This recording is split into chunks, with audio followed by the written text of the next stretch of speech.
I sat there with my hands folded in my lap, listening more than speaking, the way I always did in that house. The table was full, the lights were bright, and everyone seemed relaxed except me. My chest felt tight, but I told myself to stay calm. I had learned how to smile without feeling it. As the conversation moved around me, I felt like I was slowly being pushed out of the room without anyone asking me to leave.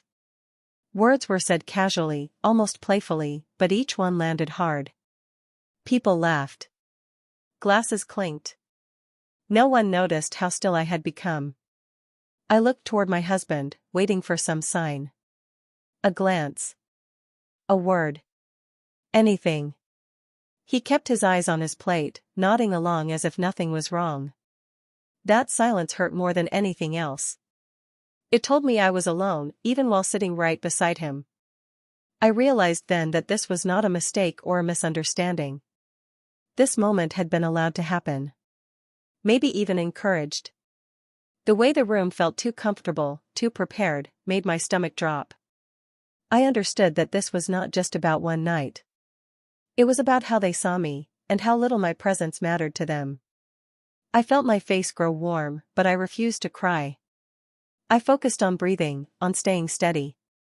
I did not want to give anyone the satisfaction of seeing me break. Inside, though, something was shifting. A quiet awareness settled in. I had been trying too hard for people who never planned to accept me. Memories rushed in all at once. Times I had stayed quiet to keep peace. Times I had adjusted myself to fit in. Times I had told myself that respect would come later. Sitting there, I finally saw the truth. Nothing I did would ever be enough for them, because they had already decided who I was. The laughter around me faded into noise. I felt strangely calm, like I had stepped outside myself and was watching the moment from far away. That calm scared me more than anger would have. It meant something had changed for good. When the conversation moved on, no one checked on me. No one asked if I was okay. That told me everything I needed to know. I was not part of their celebration. I was part of their joke. I stayed until the end, not because I wanted to, but because leaving early would have meant explaining myself. I was done explaining. When we finally stood up to go, my legs felt weak, but my mind was clear. As I walked out, I understood that this night would stay with me forever. Not because of what was said, but because of what was revealed. I had seen where I truly stood. And once you see that, you can never unsee it. When Ryan and I first got married, I truly believed love could handle anything. I thought if two people cared enough, the rest would work itself out. In the beginning, I felt hopeful and proud to be his wife. I told myself that every family was different and that adjusting was just part of marriage. His parents were polite at first, but there was always a distance. Small comments would slip out, usually disguised as advice. They compared me to other women Ryan had known or to relatives' wives who seemed more impressive in their eyes. I tried not to take it personally. I smiled, nodded, and reminded myself that I didn't marry them, I married Ryan. Diane, his mother, was the hardest to understand. Her words were calm, but her tone carried judgment. She would point out what I wore, how I spoke, or how I handled simple things, as if I were being quietly evaluated all the time. Nothing was ever openly cruel, but nothing felt warm either. I kept telling myself that with time, she would soften. Whenever I mentioned how uncomfortable I felt, Ryan brushed it off. He would say they didn't mean anything by it, that they were just set in their ways. His favorite line was, "Just ignore them." I wanted to believe him, so I did. I swallowed my feelings and tried to be easier, quieter, less noticeable. Slowly, I started changing without realizing it. I spoke less at family gatherings. I avoided sharing my opinions. I dressed in ways I thought would draw less attention. I stopped correcting people when they misunderstood me. I thought patience was strength, and silence was maturity. I believed that if I proved myself over time, respect would come naturally. I worked hard, supported Ryan, and stayed out of conflict. I thought being agreeable would make things smoother. Instead, it made me fade into the background. The more I tried to fit into their world, the smaller I felt. Decisions were made without me. Conversations moved on without my input. I was present, but barely seen. It was like I was slowly disappearing in my own marriage. What hurt most was how normal this became. I stopped questioning it. I told myself this was just how life was now. I didn't realize that in trying to keep peace, I was losing my place. I wasn't being respected for my patience. I was being overlooked because of it. Looking back, I can see how love blinded me. I thought endurance meant loyalty. I thought staying quiet meant being strong. But all it really did was teach everyone that my voice didn't matter. I didn't find out all at once. It came to me in pieces, small moments that didn't make sense until they finally did. A comment here. A look there. Things I had only ever shared in private somehow became known by others. At first, I told myself it was coincidence. I didn't want to believe anything worse. Then one afternoon, I walked into the house earlier than expected. Voices carried from the other room. I wasn't trying to listen, but my name stopped me in place. I stayed still, my heart beating hard, as I realized they were talking about me. They spoke about things I had never told anyone but Ryan. My worries about money. My doubts about myself. Moments when I had felt overwhelmed and unsure. Hearing those words spoken so casually felt like being exposed. These were pieces of me I had trusted him to protect. What hurt more was how easily they judged me for it. My struggles were turned into proof that I wasn't enough. They spoke as if my fears defined my worth. I stood there, unable to move, hoping Ryan would correct them. I waited for him to defend me. Instead, he agreed. He didn't raise his voice or argue. He simply nodded along and added his own thoughts. He said I worried too much. That I lacked confidence. That I made things harder than they needed to be. Then came the sentence I can never forget. He said I was holding him back. In that moment, something inside me broke. Not loudly, not dramatically. It broke quietly, like trust slipping away for good. I felt numb, like the floor had disappeared under my feet. I walked away without being noticed and locked myself in the bathroom. I stared at my reflection, barely recognizing the person looking back at me. I felt foolish for ever believing my vulnerability was safe with him. I had given him my fears, and he had handed them over without hesitation. Everything I had excused before suddenly had a new meaning. The distance. The silence. The way decisions were made without me. This wasn't just pressure from his family. This was his choice too. That was the moment I stopped seeing us as a team. I realized I was standing alone. The man I trusted most had already stepped away from me, and I hadn't even noticed when it happened. I didn't confront him. I didn't cry or scream. I just went quiet. Something had changed, and there was no way to fix it. Once trust is broken like that, it doesn't return. It only leaves behind clarity. That day, I understood that love without loyalty is empty. And I knew, deep down, that nothing between us would ever feel the same again. After that, things changed in ways that were hard to ignore. I felt it in the air whenever his family was around. Conversations stopped when I entered the room. Plans were discussed without including me. Decisions that affected my life were made as if I wasn't there. Small comments became more frequent. They were never direct, never loud, but always sharp. Jokes that weren't really jokes. Smiles that didn't reach the eyes. I was treated like someone who didn't quite belong, like a mistake that could still be corrected. Ryan grew distant too. He spent more time talking with his parents and less time talking with me. When I asked about plans or choices, he brushed me off or told me not to worry about it. I felt myself being slowly pushed out of my own marriage. Then came another family gathering. The room was full, but the mood was tense. I could feel it before anyone said a word. The conversation turned toward Ryan's future. His career. His potential. Everything he could still become. That's when Diane spoke. Her voice was calm, almost gentle, which made it worse.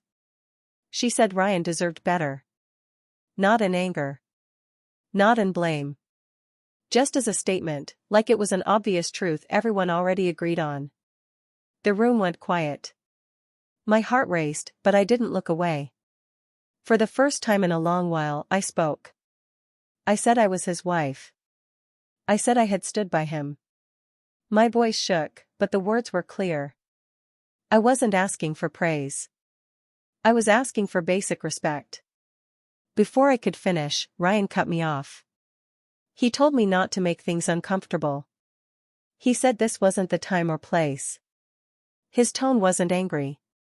It was dismissive. Like I had embarrassed him. That moment hurt more than anything else they had done. It wasn't just what he said. It was how easily he said it. How quickly he chose silence before, and control now. I felt something settle inside me then. A cold, steady feeling. I stopped hoping things would improve. I stopped believing that patience would change anything. I realized I had reached the edge. No one defended me. No one apologized. The conversation moved on, leaving my words hanging in the air like they had never existed. I stayed quiet for the rest of the night, but it wasn't the same silence as before. This time, it wasn't fear or doubt. It was resolve. I understood that if I didn't protect myself, no one else would. That night, I knew I was done waiting for permission to matter. Something inside me had hardened, and there was no going back. After that night, I made a choice I didn't announce to anyone. I stopped trying to explain myself. I stopped asking to be understood. I had spent too long proving my worth to people who had already decided it for me. Begging for fairness only left me more exhausted. Outwardly, I became quieter. I agreed more. I asked fewer questions. Inside, though, I was paying close attention. I started noticing how things really worked in my own home. I watched how money moved, who paid for what, and whose name was on which bills. I listened when plans were made and remembered who followed through and who didn't. I realized I had been carrying more than I thought. I was contributing steadily, quietly, without recognition. I handled responsibilities that were never talked about, but always expected. When something went wrong, it somehow became my fault. When things went right, no one mentioned my effort. I noticed promises that were made to me and then forgotten. Conversations that ended with "we'll talk about it later," but never did. Decisions that affected my future were finalized without my input. The more I observed, the clearer it became that my role had been minimized on purpose.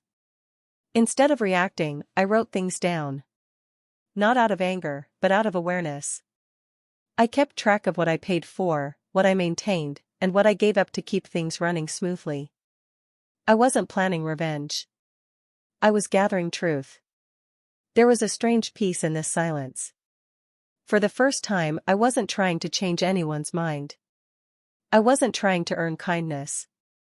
I was simply seeing things as they were. That clarity was painful, but it was also freeing. Ryan didn't seem to notice the change. He took my quietness as acceptance. His family remained comfortable, believing I had finally learned my place. They mistook my silence for defeat. But I wasn't shrinking anymore. I was stepping back to see the full picture. I understood now that respect doesn't come from endurance. It comes from boundaries. And I had none before. This wasn't about anger or tears. It was about understanding my own value. I had given more than anyone acknowledged, and I had done it without complaint. That realization changed how I saw myself. By choosing silence, I stopped wasting energy on people who didn't listen. I redirected that energy inward. My pain was no longer just pain. It had turned into clarity. And clarity, I learned, is the first step toward real strength. Once I understood the truth of my situation, I knew I had to act carefully. I didn't want arguments or scenes. I didn't want anyone to guess what I was thinking. I wanted to be prepared, not emotional. I started by quietly seeking advice. I asked simple questions and listened more than I spoke. I learned what my rights were and what I needed to protect myself. Every piece of information gave me more confidence. For the first time in a long while, I felt in control. At home, nothing changed on the surface. I followed my routine. I showed up when expected. I stayed calm and polite. Inside, though, I was organizing my future. I gathered important papers and kept them safe. I made copies of records that showed what I had contributed over the years. I paid attention to details I had ignored before. Accounts, agreements, and shared responsibilities all started to matter. I wasn't being sneaky. I was being careful. There is a difference. I wanted fairness, not chaos. Ryan remained relaxed. He believed I would always stay.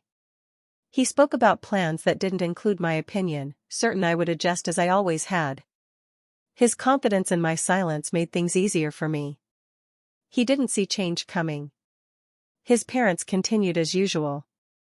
Their tone stayed dismissive. Their behavior stayed comfortable.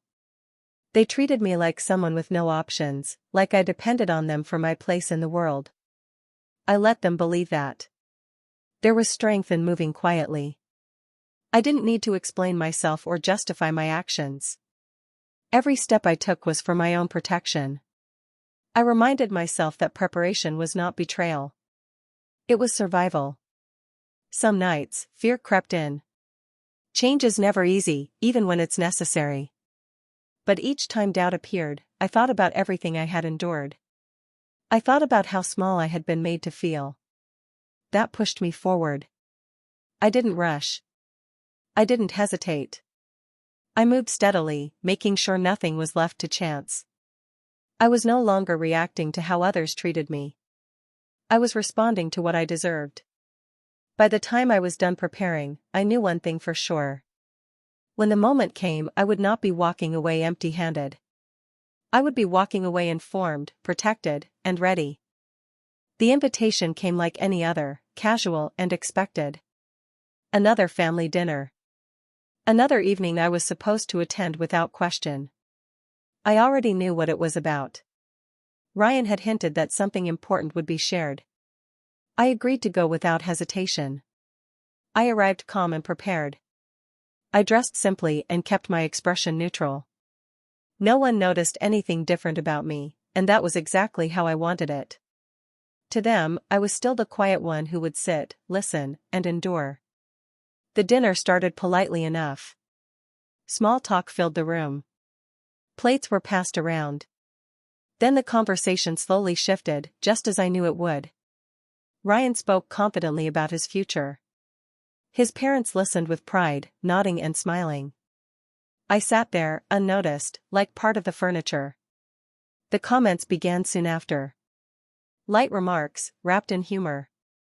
Words meant to sound playful but carried the same old message. Laughter followed each one. I kept my eyes on my plate and my hands steady.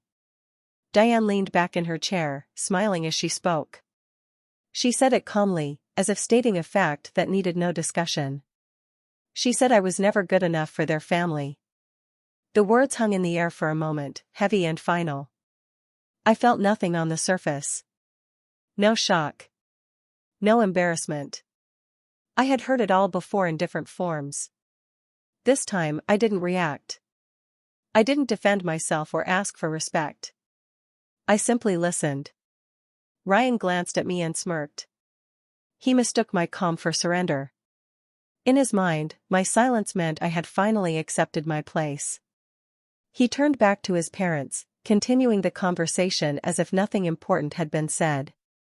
Around the table, no one challenged her words. No one corrected her.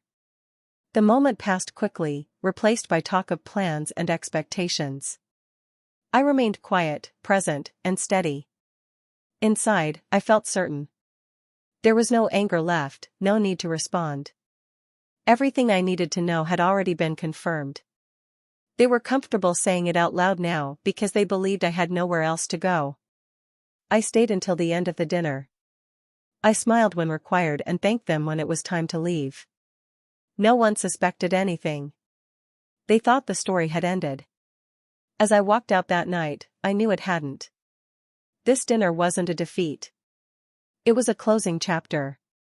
And I was ready for what came next. I waited until the right moment. Not at the start. Not in the middle of a joke. I waited until the room was settled, until everyone felt comfortable again. Then I stood up. At first, no one paid attention. They thought I was going to excuse myself or clear a plate. When I spoke, my voice was calm and steady. That's when the room slowly turned toward me. I said I had already filed for divorce. The words landed quietly, but the effect was immediate. Conversation stopped. Smiles faded. No one laughed this time. I didn't raise my voice or show anger. I simply spoke clearly, the way someone does when they are done explaining themselves. I said I wasn't confused, and I wasn't acting out of emotion. I said this decision was final. I explained that I knew exactly what I owned and what I was entitled to. I listed what I had contributed over the years, not dramatically, just fact by fact. I didn't accuse. I stated. I spoke about the promises that were made and broken. About trust that was shared and then passed around. About being treated like I didn't belong while giving more than anyone acknowledged. I didn't name every moment. I didn't need to. The truth was enough. No one interrupted me. Ryan stared at me like he was seeing me for the first time. His confidence disappeared. He tried to speak, but nothing came out. For once, he had no control over the situation. His parents sat frozen. Diane's expression changed from certainty to shock. The room felt heavy, like the air itself had stopped moving. This was the silence they had never expected. I told them I wasn't asking for approval or understanding. I said I was informing them. I explained what I would be taking with me and what I would be leaving behind. I made it clear that everything had been handled properly and legally. There was no argument because there was nothing left to argue about. I picked up my bag and thanked them for their time.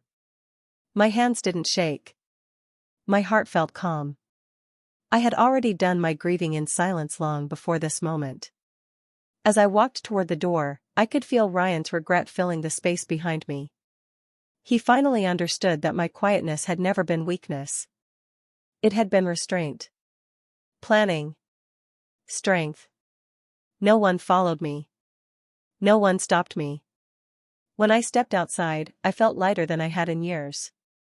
The silence behind me stayed there, thick and heavy. I carried nothing from that room except certainty. They had spoken freely when they thought I was powerless. Now they had nothing left to say. After that night, the reality set in quickly. What had once felt distant and impossible suddenly became real. Ryan could no longer ignore the weight of his choices. The plans he spoke about so confidently began to fall apart, piece by piece. He tried to talk his way out of it at first. He told himself things would work out somehow. But the facts were clear, and there was no space left for denial. What he assumed would always be his was no longer guaranteed. The security he took for granted started slipping away. At home, the atmosphere changed. His parents grew anxious and defensive. They questioned how things had gone this far. They reminded him of all they had done for him, as if that could undo what had happened. When they spoke about me, their tone shifted between blame and justification. They said they only wanted the best for him. They said their words were misunderstood. But none of that changed the outcome. The trust within their own family cracked under the pressure. Quiet disagreements replaced confident opinions. Ryan began to understand the cost of staying silent for so long. Every time he chose comfort over fairness, it led him here. Regret followed him everywhere. It showed in the way he spoke less and listened more, finally realizing too late what he had lost. I didn't argue with any of them. I didn't send messages or demand apologies. I kept my distance and focused on moving forward. There was no satisfaction in watching them struggle. My peace mattered more. I didn't insult anyone or try to hurt them back. I didn't need to. the truth had already done its work. Consequences don't always come with shouting. Sometimes they arrive quietly and stay. My dignity became something they couldn't challenge or take away. It stood on its own, untouched by their opinions. That was something they never expected. Walking away without bitterness felt like the final step. I wasn't carrying anger anymore. I was carrying clarity. And that was enough. They had taught me how easily respect can be withheld. I had learned how powerful it is to take it back without asking. After walking away, I started building my life from scratch. It wasn't easy, but it was mine. Every choice, every step, was for me and no one else. I decided how my days would go, how my money would be spent, and what kind of person I wanted to be. No one dictated my worth anymore. At first, I focused on small things, fixing my home, organizing my schedule, and reconnecting with myself. I learned to enjoy my own company, to trust my instincts, and to make decisions without fear of judgment. Simple routines became a reminder that I was in control again. I thought a lot about what had happened, about Ryan, his family, and the years I had spent trying to fit in. At first, the memories hurt. But as time passed, I realized those moments had taught me something powerful. I had been capable of more than I ever knew. I had survived humiliation, betrayal, and disregard, and I had not only survived, I had grown stronger. Being told I wasn't good enough no longer felt like shame. It felt like a spark. Their words had pushed me to a choice I might never have made otherwise. I chose myself. I chose my peace, my safety, and my dignity. And in choosing that, I reclaimed everything they had tried to take from me. I started setting boundaries in other parts of my life, too. I stopped giving too much to people who didn't see my worth. I learned to say no without guilt. Every step reminded me that freedom wasn't loud, it was quiet, steady, and unshakable. I also allowed myself to dream again. I pursued opportunities one had ignored for fear of judgment. I made friends who respected me, colleagues who valued me, and a life that reflected my own choices, not someone else's standards. Slowly, I rebuilt not just my world, but my sense of self. The greatest lesson came quietly: the silence I had endured, the space where they ignored me, the empty approval I had chased, it all became my strength. The very thing they used to try to break me ended up freeing me. They thought their words could limit me, but instead, they opened a door I didn't know existed. I realized that victory doesn't always roar. Sometimes it comes softly, through clarity, calm, and self-respect. I didn't need to humiliate anyone back. I didn't need to prove myself to them. My life, my choices, and my dignity were proof enough. As I looked ahead, I felt a sense of peace I had never known. I had been forced into silence, pushed to the edge, and tested in ways I never imagined. And yet, here I was, stronger, wiser, and free. The life they tried to deny me had become mine, fully and completely. Their expectations didn't define me anymore. I did.